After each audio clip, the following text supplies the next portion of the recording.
भावांनोच्या मुली म्हणता ना की माझा बॉयफ्रेंड माझ्यावरती संशय घेतो, दुसऱ्या मुलासोबत तो बोलून देत नाही. आज खास करून त्या मुलींसाठी आजचा व्हिडिओ आहे.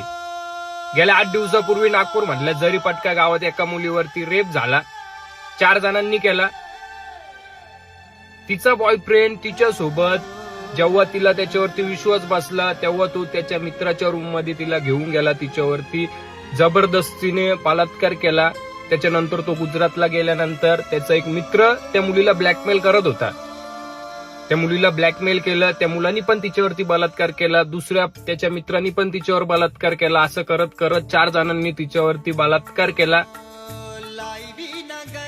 म्हणजे बघा तर बघा मुलींना, हा फरक आहे. जो मुलगा तुमच्यावरती खरं प्रेम करतो ना, तो कधीच तुम्हाला दुसऱ्या मुलासोबत बघू नाही शकत. आणि जे मुलं तुमच्या सोबत टाइमपास करताना ते मुलं तुम्हाला कधीच म्हणू नाही शकत की तू कोणासोबत पण बोल, तू कोणाला पण मेसेज कर, कोणासोबत